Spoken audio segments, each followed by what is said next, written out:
მოგესალმებით გურის მომბის ვებგვერდის ყოველკვირეული გადაცემა ფლიპ კამერა ინტერნეტ სივრცეში ბრუნდება. ახალი სეზონის პირველ გადაცემაში კი კვირის ყველაზე აქტუალურ და ხმაურიან თემაზე საბავშვო ბაღებში გამოცხადებულ ვაკანსიებთან დაკავშირებით ჩატარებულ გასაუბრებაზე ვიმსჯელებთ თუ რამაც საზოგადოებაში კითხვითი ნიშნები, ეჭვები და ერთგვარი პროტესტი გააჩინა. რატომ იყენებენ ყველაზე ხშირად სიტყვა ნეპოტიზმს კონკრეტული კონკურსის შეფასებისას, რატომ უცხადებენ უნდობლობას კომისიის წევრებს და რატომ გაჩნდა მოთხოვნა ხელახალი გასაუბრების ჩატარებაზე. ამ კითხვებზე ჩვენი დღევანდელი გადაცემის სტუმარი ოზურგეთის სააღმრთელო საგანმანათლებლო ცენტრის ხელმძღვანელი ქალბატონი მაკა ჭონია გვიპასუხებს. მოგესალმებით ქალბატონო მაკა, მადლობას გადაგიხდით გადაცემაში სტუმრობისთვის. ქალბატონო მაკა, როგორც კი გამოიკრა სიები და გახდა უკვე ცნობილი იმ კანდიდატების ვინაობა, რომლებმაც გასაუბრებაში გაიმარჯვეს, ფაქტურად შეიძლება ვთქვათ, რომ ცენტრთან ამის შემდეგ ხმაური არ წყდება. აქედან ყველაზე მეტი აქტიურობით გამოირჩევა ანასეულის და მერიის საბავშვო ბაღები. თუ შეიძლება აი ამ კონკრეტულ ფაქტებთან დაკავშირებით რო გვესაუბროთ, რამდენად ლოგიკურად მიგაჩნიათ მათი პროტესტი? რა თქმა უნდა, ლოგიკურია ეს ყველაფერი. ჩვენ მოველოდით ამას, რომ შედეგი როგორიც არ უნდა ყოფილიყო, ვინც დაინიშნებოდა ამ თუ იმ ვაკანსიაზე, იმის გათვალისწინებით, რომ ძალიან დიდი იყო, თქვათ, კონკურსი, ანუ მოგეხსენებათ, რომ ჩვენ მქონდა 54 ვაკანსია, თავდაპირველად 580 განცხადება იყო შემოსული ამ ვაკანსიებზე, როცა განვიხილეთ განცხადებები, განხილვას დაექვემდებარა 300 განცხადება და 300 განცხადებლიდან გამოცხადდა გასაუბრებაზე 225 ადამიანი, დანარჩენი გასაუბრებაზე არ გამოცხადებულა.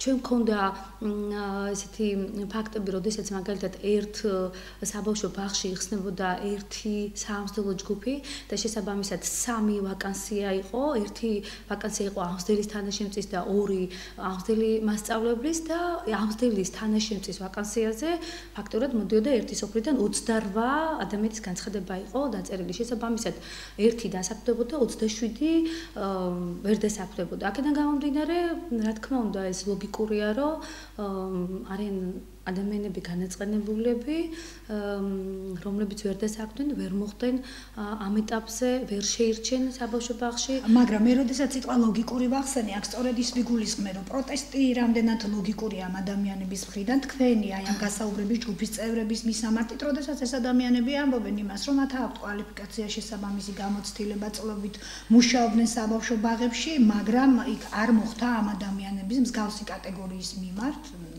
არჩევანის გაკეთება და ეს ადამიანები დარჩნენ თორე გასაგებია. როგორც ჩვენ კი დღეს გასაუბრებაზე როცა ბრიფინგი გავმართეთ, იქ აღნიშნეთ ჩვენ, რომ წესდებიდან დღევანდელი ჩვენი ცენტრის წესდებიდან გამომდინარე, მე ვარ უფლებამოსილი საბავშვო ბაღის თანამშრომლები, თანამდებობაზე დავნიშნავ და თანამდებობებთან გავათავისუფლო მენეჯერებს ვნიშნავ, მხოლოდ საკრებულოს თავმჯდომარესთან შეთანხმებით.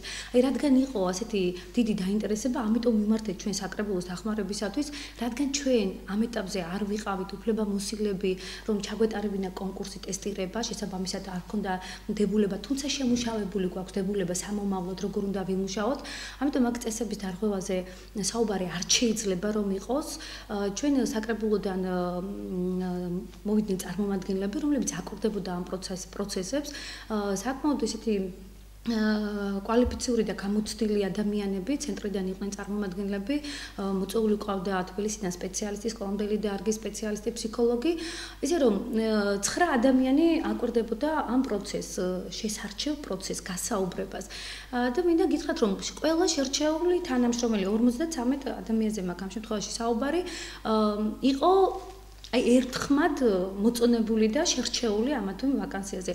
აი რო ყოფილიყო ისეთი რომ აი აზრი გავყოფოდა მაგალითად ამ 9 ადამიანს, აი ესეთი შემთხვევა ამ შემთხვევაში ჩვენ არ ანუ აბსოლუტური უმრავლესობა აბსოლუტური უმრავლესობა გასაუბრების წევრების კონკრეტულად გადაწყვეტეს ის ადამიანები, რომლებიც ვაკანსიაზე იქნა შერჩეული.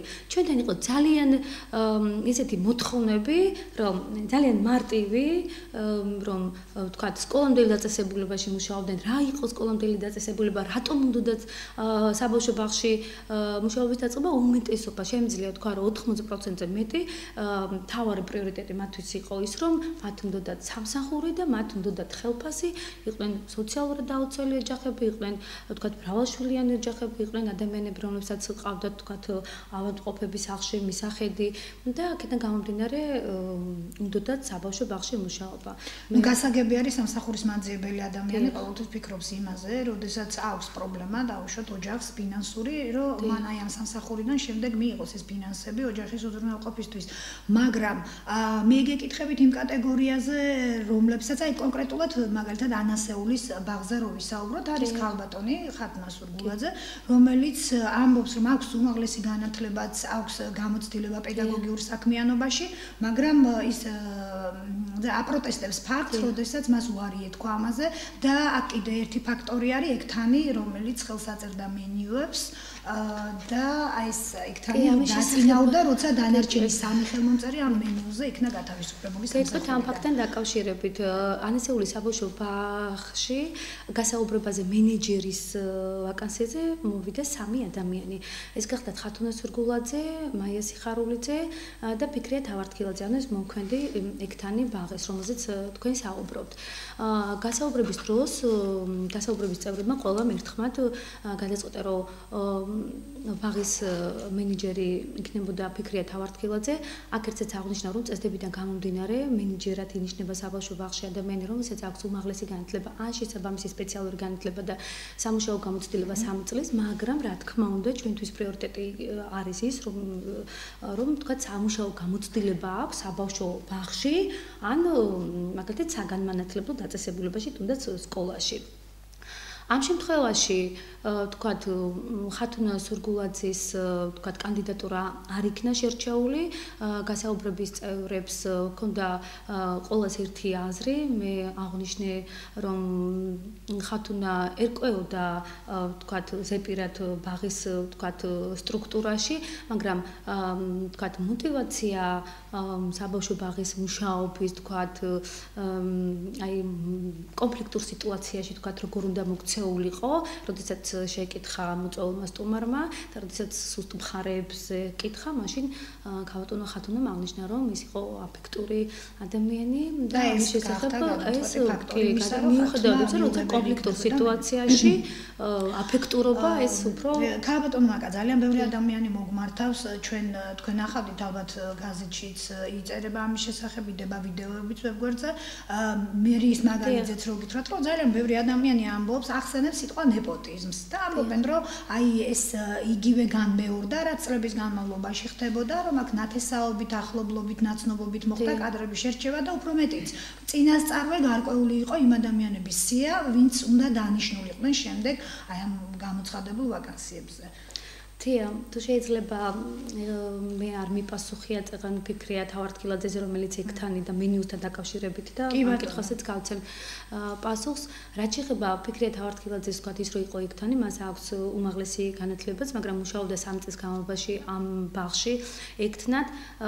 მენიუს რა თქმა უნდა მოაწერდა ექთანი ხელს. აქ გასაკვირი არაფერი არ არის, იმიტომ რომ საბავშვო ბაღში მენიუს ადგენს ექთანი. აი მენიუში რაც გამოქვეყნებული არის კიდევ თქვენს გაზეთებში ვერაფერს აი ვერავინ დარღვევას მენიუში, შედგენილ მენიუში ვერ ნახავს. იმიტომ რომ მენიუ დაწერილია ზუსტად და გაწერილია იმ კვების ნორმებით, როგორც უნდა ყოფილიყო საბავშვო ბაღში.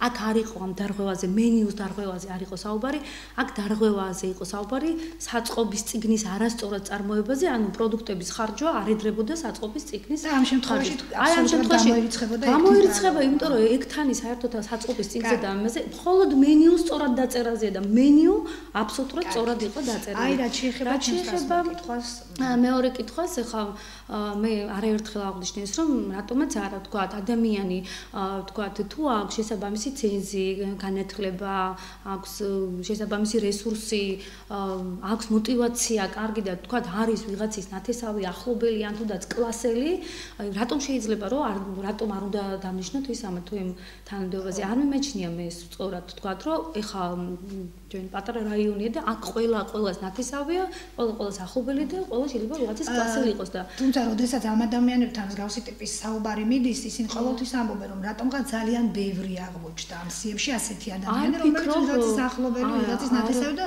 ოჯახის წევრიც კი არის. მე არ ვიცი ხა კონკრეტულად ვის რომელ ოჯახის წევრზე და თქვათ ვიზე საუბრობთ, თქვენ კონკრეტულად, მაგრამ მე არ მგონია, რომ გეკითხებით იმაზე, რასაც კითხვებს საზოგადოება და გასაკებია, მაგრამ არასახელებენ კონკრეტულად ადამიანებს. ჩვენ ხა დღეს შეხვედრაზე გითხრეს რამდენიმე ადამიანი რომ ვიღაც კლასელები არიან, თქვათ ვიღაცის ნათესავი არის, კონკრეტულად ჩვენ ამ კუთხით არავინ გასაუბრებაზე მოდიოდეთ, ვეკითხებოდით ბაღის შესახებ, ვისი ნათესავი და რა იყო და როგორ იყო, ჩვენ ისიც კი არ გაგვითვალისწინებია, რომ აი კონკრეტულად რაზეც არის კიდე პროტესტი, რომ აი მაგალითად ანასეული საბავშვო ბაღში უნდა მუშაობდეს ანასეულიდან წარმომადგენლებიდან. ხო, ამაზე მიდის ძალიან სერიოზული კამათი. არ არის არანაირი კანონმდებლობაში არ არის საერთოდ ჩვენ აი სად არის აი მე ვიცი რომ ანასეულის შედის ქალაქში ხო ქალაქ ოზურგეთს ეკუთვნის შესაბამისად ნომერ მე-7 საბავშვო ბაღია მაშინ გამოდის ისე რომ ქალაქში მაგალითად ოზურგეთში ვინც მუშაობს სხვა სოფლის წარმომადგენლები არ უნდა მუშაობდეს თუ ამ პრინციპით გავითვალისწინებთ ხო იყო უკეთესი ვთქვათ კანდიდატურა ვთქვათ ქალაქიდან და არ იყო ის ანასეულელი და დაინიშნა მე ვერ ხედავ აქ ვერაფერს დანაშაულს ან ცუც თუნდაც მერიაში თქვათ მერიის თემში შედის ნაღობილები თქვათ ნაღობილებიდან იყო თქვათ წარმომადგენელი ის იყო უკეთ მოტივირებული ვიდრე თქვათ მერიელი და ამ შემთხვევაში შეირჩა ნაღობილებიდან აქ კიდე არის ერთ ადამიანზე და ეს გახლავთ მერიის საბავშვო ბაღში კი ბატონო თხინვალი საბავშვო ანუ თხინვალში ცხოვრობს რომელიც მერიის ალბათ უკვე მერიელების დამოკიდებულებაც მაგრამ მე თქვენ წაგიკითხეთ რა ვიცი მგონი თუ საჭიროა განსხვავდება მაქვს თან წამოღებული რომ ეს ადამიანი არის ძალიან განათლებული, აქვს უმაღლესი განათლება, აქვს არაჩვეულებრივი სივი და ესეთი სამუშაო გამოცდილება, რომელიც ფლობს 4 ენას და შესაბამისად ძალიან კარგად წარმოაჩინა ჩვენ. აი, ყველა ძალიან რა მაინტერესებს. იცით თქვენ რაზეც საუბრობთ, შეიძლება ეჭვი არ შევიტანოთ იმაში, რომ ეს ჩატარდა აბსოლუტურად კომპეტენტურად და აქ იქნა ადამიანების შერჩეულები, რომლისთვისაც შეიძლება, რომელთათვისაც შეიძლება უფლების მიცემა რომ მათ იმუშაონ საბავშვო ბაღებში და ბავშვებთან კონდეთ ურთიერთობა, მაგრამ მაინც რატო არის ამ ხელაუნდობლობა ამ რა არის ამისი ძირითადი მიზეზი, როგორ ფიქრობთ თქვენ?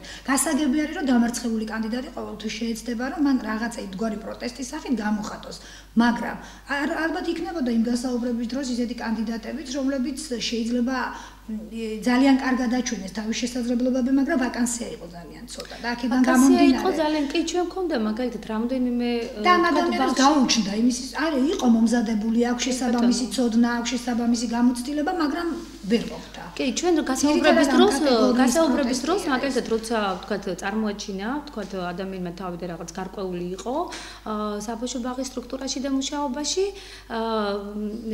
ჩავინიშნავდით და იქ მივაწერდით ვნახოთ სხვა თქვათ თუ სხვა მოვიდოდა და იქნებოდა უფრო მოტივირებული და უფრო მეტი თქვათ ეცოდინებოდა აი ჩვენ შემთხვევაში ჩვენ ვიყავით ორიენტირებული რომ თქვათ იმაზე კი არა რომ თქვათ რა არიცოდა და ესე დაგვესვა შეკითხვები თქვათ შამჭრელი შეკითხვები არა როცა დავინახავდით რომ ადამიანი მომზადებული იყო გარკვეული იყო ბაღის სტრუქტურაში რო ახსენებდნენ რომ აქტივობებს ჩავატარებს საბავშვო ბაღში და ვიმუშავებ ასეთ ცენტრებში თქვათ ჩვენ უკვე გვეწყობოდით დადებითად ამ ადამიანების მიმართ რომ აი ეს ამბობენ იმასაც რომ აი გასაუბრებით დროს და კითხვებიც იყო შერჩევითი იმ ადამიანების მიმართ რომლებიც დანიშნულდა შორის როცა მე უმეტეს კითხვას ვსვამდი მე და რა თქმა უნდა მოწეული სტუმარიც ვსვამდა კითხვებს მაგრამ მე ყოველთვის ვაფიქსირებდი რომ აი შემდეგ რო არ თქვან გარეთ რომ ეს კითხვა მე არ დავსვი თქვა სხვასთან ამიტომ ვიმეორებდი ერთი და იგივე კითხვას თქვათ ყველასთან მაგრამ თუ კი შემოვიდოდა ადამიანი რომელიც ეხა მე არ ვიცი ეხა თუ უნდა აღნიშნოს მაგრამ რა შეხება აქვს ბაღთან მაგალითად პირველი შეკითხვას დავსვამ და ის ადამიანი უნდა მაგალითად ამბზდელ მასწავლებლად იმუშაოს და მეუბნება რომ ბაღთან აქვს ის შეხება რომ დადის ცხოვრობს ბაღის გვერდით და ხშირად დადის ბაღის ეზოში მე აღარ მიჩნდება და არც ერთ გასაუბრების წევს რომ სხვა შეკითხვა დავსვა უკვე ამ ადამიანთან. აქედან გამომდინარე შეიძლება რომ თქვათ მეტნაკლებობა დროის რომ ვინ მეტი ისაუბრა და ვინ ნაკლები გასაგებია კი ბატონო. აი რაც შეეხება გამოცდილებას. თქვენ ამბობთ რომ არჩევანი შეჩერდა გამოცდილ კვალიფიციურ კადრებზე და არ იყო აქ მხოლოდ სპეციალისტებზე გათვლა. იმიტომ რომ რამდენიმე ბაღიდან დაასახელეს ისეთი ადამიანები, რომლებიც სპეციალობით ამ სფეროსთან შეხება არ გეტყვით, კი აქ უნარჩვევების გამოცდა იყო ძირითადად. არ იყო ეს უნარჩვევების გამოცდა, მე გითხარით, რომ ძალიან მარტივი შეკითხვები იყო. აქ თუმცა გამოევლინა, თუნდა გვაინტერესებდა. აქ უნდა მნიშვნელობა სპეციალისტი იყო. სპეციალისტი ხონდა, როგორ არა, დარგის სპეციალისტი აქვს მნიშვნელობა, მაგრამ ჩვენ მქონდა ასეთი შემთხვევა, დამეთანხმება ყველა გასაუბრების წევრი. იყვნენ სკოლამდელი განათლებით, უმაღლესი განათლებით, სკოლამდელი უმაღლესი განათლებით, მქონდათ შესაბამისი დიპლომი და ცენზი წარმოდგენილი და საერთოდ არ ქონდათ წარმოდგენა სკოლამდელ სფეროზე. აი საერთოდ არანაირი, რომ ვკითხავდით, რომ აი რატომ თქვენ ხო გააქვთ ეს, გვეუბნებოდნენ, რომ ზოგმა 2006 წელს დაამთავრა, ზოგმა თქვა 2000 წელსში დაამთავრა, ზოგმა თქვა 95 წელს დაამთავრა და აღარ ახსოვდათ და აღარ იცოდნენ იმის შესახებ, რაც ისწავლეს. ისე რომ კიდე ძალიან სერიოზული პრეტენზიები აქვთ იმათთან დაკავშირებით, რომ აი ადამიანები, რომლებიც უკვე დასაქმებული არიან სხვადასხვა სამსახურებში, მათ კიდე დამატებით მიიღეს საბავშვო ბაღებში სამსახური. აი რამდენიმე ბაღში ემძნა მაგალითად ამბობენ მერიის ბაღში არის სკოლის პედაგოგიც, არის ახლა ბაღშიც დაინიშნა მასწავლებლად, იგივე სიტუაცია არის ანასეულის ბაღში, თუ არ ვცდები იგივე საუბრობენ ჯუმათის ბაღზე და კიდევ რამდენიმე ბაღი დასახელდა, სადაც არის უკვე ეს მისი მეორე სამსახური არის. ეს და აი ამაზეც უჩნდება. ჩვენ კონკრეტულად როცა ჩვენთან მოდიოდნენ, თქვათ და ფაქტურად იყო ყველა დასასაქმებელი, ყველას უნდათა დასაქმება. თუ თქვათ ვინმე მუშაობს, აქვს ნახევარ განაკოცები, მაგალითად პედაგოგი, რომელსაც თქვენ ახსენებთ, მუშაობს ერთ-ერთ სკოლაში, რომელსაც აქვს თქვათ 2 საათი თუ არ ვცდები და აქვს სახელფასი 35 ლარი. ისე რომ თუ ის დასაქმდებოდა თელს განაკვეთზე საბავშვო ბაღში, მაშინ დატოვებდა ის თქვათ სკოლაში სხვა სამსახურს და მუშაობდა საბავშვო ბაღში. ისე რომ ვინმეს ისეთი დატვირთვა ქონდეს, რომ დილიდან საღამომდე მუშაობდეს ბაღში, ფიზიკურად წარმოუდგენელია ეს და რა თქმა უნდა ვერ იმუშავებს, შეთავსებით ვერ იმუშავებს, მაგრამ თუმცა სკოლაში მუშაობას არ გრძალავს, თქვათ, თუ ვთქვათ, კანონი. არა, კანონდარღვევაზე არ გრძალავს. აი, მხოლოდ მე მახსოვს მერიის საბავშვო ბაღში, მაგალითად არის აი მასწავლებელი, გასაუბრების დროსაც აღნიშნა მანის და აქედან გამომდინარე მახსოვს, რომ 35 ლარი აქვს ხელფასი, 2 საათი აქვს მხოლოდ და დადის სხვა სოფელში მასწავლებელი არის. უბრალოდ კადრი იყო მისაღები, თქვენ გადაწყვეტეთ, რომ ის საჭირო იყო საბავშვო ბაღში. კარგით, კი, აი მაინტერესებს მოქმედი მასწავლებლები, ბაღის მოქმედი აღზრდელები. აი ამ ადამიანების არა გადამზადებაზე, არამედ კონკურსზე, ატესტაციაზე თუ არის საუბარი, სამომავლოდ კი, როდესაც თუ ასეთი სერიოზულია მიდგომები, მაშინ ალბათ გავითვალისწინოთ, უნდა ის ხარვეზებიც, რაც დღესდღეობით საბავშვო ბაღებში, მოქმედ პედაგოგებში ძალიან ხშირად არის. აუცილებლად გაიქნება გათვალისწინებული, ჩვენთვის ძალიან სასიხარულო ფაქტი იყო, მაგალითად, როცა ერთ-ერთი სოფლიდან და აღნიშნავ მე ეს იყო ნარუჯის საბავშვო ბაღი, როდესაც თქვათ მოქმედი მასწავლებელი, თქვათ მეორე წლის აღზრდილის უნდა და პირველ წლში გადასვლა და მაგალითად, რომელსაც ჰქონდა უმაღლესი პედაგოგიური განათლება და მუშაობდა ბზარეულის თანაშემწე წლების განმავლობაში საბავშვო ბაღში, მას უხდა, რადგან ვაკანსია გამოჩნდა აღზრდელი მასწავლებლის პოზიციაზე მუშაობა. და ჩვენთვის აი ძალიან სასიხარულო ფაქტი იყოს, რომ ძალიან მომზადებული იყვნენ ეს ადამიანები, როცა იცნობდნენ ძალიან კარგად ბაღს და ერკვეოდნენ სტანდარტებს. რა თქმა უნდა, ესეთი კატეგორიაც. ჩვენ გაგვიხარდა, რომ ეს ძალიან კარგი იყო, რომ საბავშვო ბაღში ყავს ასეთი, ძალიან ბევრი ყავს ასეთი და მაგრამ არის რა თქმა უნდა ადამიანები, რომლებსაც დაჭირდებათ გადამზადება. ჩვენ ვესაუბრეთ ამის შესახებ ჩვენს მოწვეულ სტუმარს, რომელიც ამავე დროს არის სკოლამდელი დარგში ტრენინგების გადამზადების ცენტრის დირექტორი, რომელიც სავარაუდოდ აპრილის თვეში ჩვენ დავიწყებთ გადამზადებას. გადამზადება დაიწყება აღზრდელი მასწავლებლებით, პირველი წლის, მეორე წლის აღზრდელი მასწავლებლები, აუცილებლად გაივლიან გადამზადებას მუსიკის მასწავლებლები, ექთნები და მზარეულები. ისე რომ ექთნები ახსენეთ თქვენ, რომელიც ყველა ბაღს არ ყავს, საბავშვო ბაღს. მიუხედავად იმისა, რომ უნდა ყავდეს. გეთანხმებით ალბათ, რომ ყველა ბაღში საჭიროა, ყველა ბაღში აუცილებელი და საჭიროა, რომ ექთანი იყოს. რატო ხდება ქალბატონო მაკა, როდესაც დაუშვათ ერთ ბაღში არის ექთანიც, დიეტოლოგიც, ლოგოპედიც, სხვა ბაღში არც ექთანი არ არის, აი რატო ასეთ შეუთავსებლობა? საერთოდ ჩვენ გვაქვს სკოლამდელი გზამკვლევი, რითაც ვსარგებლობთ და იყო გათვალისწინებული ადრე, თქვათ უფრო ადრე წლებში, ასეთი ის რომ მაგალითად ექთანი ინიშნებოდა მრავალჯგუფიან ბაღებში და ექთანი არასოდეს არ ინიშნებოდა და არ ყავდათ ერთჯგუფიან ბაღებში, რომელსაც რა თქმა უნდა მე არ მიმეჩნია ეს სწორად, მაგრამ წლების განმავლობაში ეს ასე იყო. შინაგანაწილში გიდევთ ის რომ მენიუს შედგენაზე პასუხისმგებელი არის ექთანი. კი ბატონო, მაგრამ როცა ბაღში მაგალითად ჩვენ 38 ეხლა უკვე 51 საბავშვო ბაღი გვექნება და ეხლა 21 ექთანი გვეყოლება დანარჩენ ბაღებში არ ყავს, ჩვენ ეტაპობრივად ნელ-ნელა ვამატებთ საბავშვო.